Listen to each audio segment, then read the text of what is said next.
If you love me. All right. Hello, I'm Jonathan. I'm Ben. And yesterday, our lives changed forever because we saw the movie Cats. After months and months of me pestering him, he finally cracked about a week ago and said, "Yeah, I'll see Cats with you." And I almost dropped my phone out of excitement because I wanted to see it, and no one was answering me about going, and no one wanted to see it. There was a reason. There was a reason for this. I wasn't seeing it because I was like, oh, this is gonna be a great movie. This is gonna be like, I knew this thing was gonna be a wreck.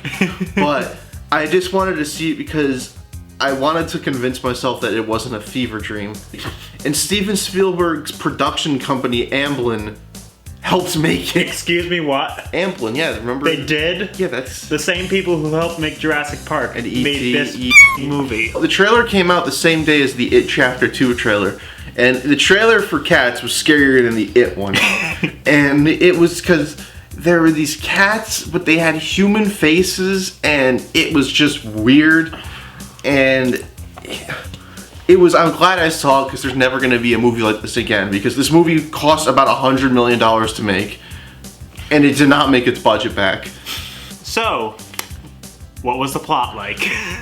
Okay, so the official synopsis is there's a tribe of Jellicle cats that they come together every year to make something called the Jellicle choice to decide which cat goes into the Heaviside layer to become reborn.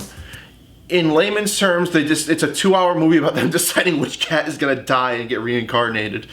Like, do they die, or do they come back as something new? know. And what the f*** is a Jellicle cat? I don't know. They Well, said they they sing the hammer song. they hammer the term into your head during the song, constantly. It's beautiful. The movie, it's... I don't know what this movie is, because it's like 2 hours. It's almost 2 hours. And it's just all over the place. It's weird. They had the guts to release this the day the Star Wars came out. Okay. And it's just... I don't know what happened. The cast in this, I don't know what dirt they had on their families, because Idris Elba's in it, Ian McKellen, Gandalf is in it, Dame Judi Dench is in it, and there's other big names. There's Jennifer Hudson.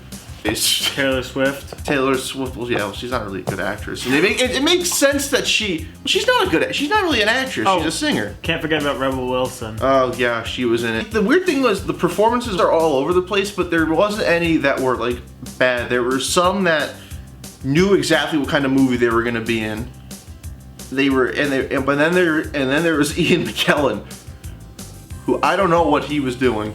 There's a scene in the movie where he's drinking out of a bowl of milk, and when I first saw it, it looked like a human doing it. I'm like, what the hell is this? There's one scene though with Rebel Wilson, and she's singing this song, and she has like a bunch of mice, and they show the mice, and they have like children's faces on them. That was a little creepy. And the creepier part was the cockroaches, because that was just a straight up human face in a cockroach body, and that looked like a Snapchat filter. Yeah. And they had the scene on YouTube.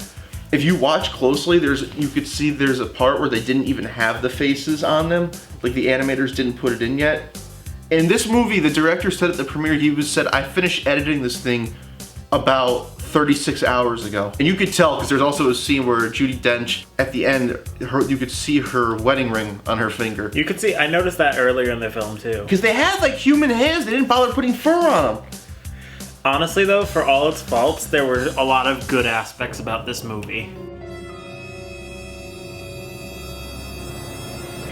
I really liked the scenery and the settings. Well, because yeah, they built all the sets as if you were from the perspective of a cab, but the size consistency was not the same, because there's parts where they're next to human objects, but they're really tiny even for cats.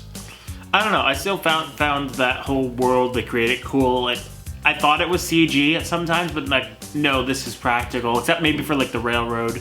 Like, I'm so happy that they made this, because this is just, like, we're never gonna get another movie like this again, because movies are always kind of safe nowadays. We're living in a time when there's an unholy amount of Fast and Furious movies. Yeah. And I'm surprised that a studio, especially Universal, that they have a bunch of their own properties that are successful, like Jurassic Park, Minions.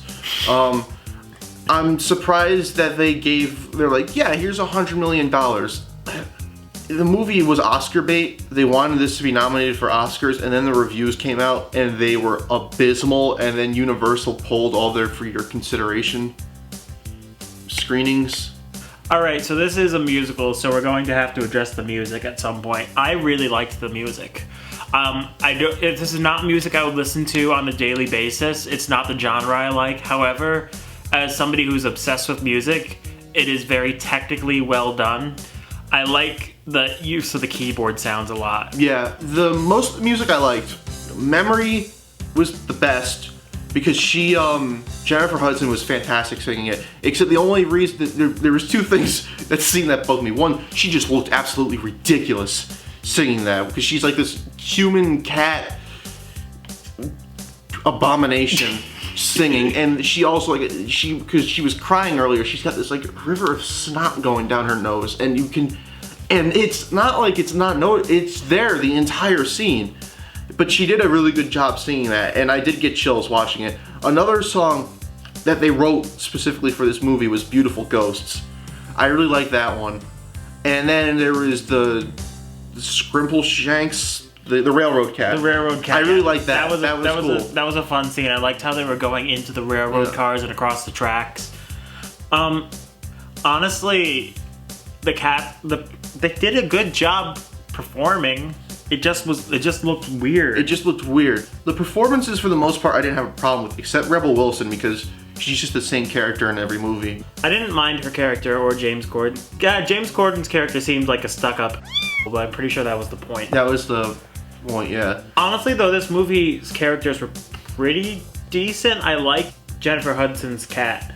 Oh yeah. I felt bad for her, and this movie made me feel something, which is much more than we could say for some of the other movies we've reviewed. He didn't love this movie, but he liked it a lot more than I thought he was going to. For all the crap that he said to me, the movie started and he turned to me. He was like, "Dan, I hate you." I was more interested in this movie from like the technical standpoint with the effects. The fur, for the most part, was pretty good, but there was one part where the fur looked exceptionally well. It was just the hands and stuff. Again, even though some of the effects were lacking, I have seen much worse special effects. I will say this though, that first trailer that came out in July, the one that everyone was going absolutely insane over, those effects, they were not ready.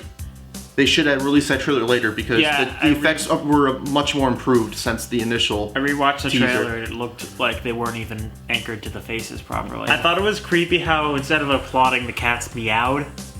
Yeah, and they went to cat school when they were making this, where they would be. Is that a furry thing? I don't know. They would be hissing and like purring. These cats are weird. They're like nuzzling each other, and that may work in the play. Didn't work for a movie. Yeah, that made me I was uncomfortable. So what would you give this out of 10? Originally, I was gonna give it higher. I was gonna give it like a 5 or a 5.5, but then I was like, no, I gave Rise of Skywalker a 5 and a 5.5. I had more fun watching this than I did Rise of Skywalker because Rise of Skywalker was just disappointing and just storytelling wise, it wasn't well done. Neither is this, but that's a whole other rant. This I would give like a 4 or 4.5 out of 10. Is that just for the technical side of things? The technical side of things, I like. The songs were good. The performances were mostly well done. I like the set design. And I love the fact that this thing even got made. It was distributed for everyone to watch. And this is going to be, we could show our children and their children's children. I'm not showing my kids this. I will. I'd be like, if you're watching, you're gonna like movies like I did, you are gonna watch this thing and be terrified. Then Child Protective Services will come and take them away. Oh, yeah, that's a good point. Honestly, I liked this movie more than I thought I would. However, the worst sin this movie had for me was being kind of lagging and long and boring at some points. Like the last song, I was like, end already. Oh, when Judi Dench stares directly at the camera as a cat. But because of the technical side of things, the performances were good. The music was good. I'm going to give this movie maybe a 5.5 to a 6 out of 10. And that's only because in the end of the day I found it like average.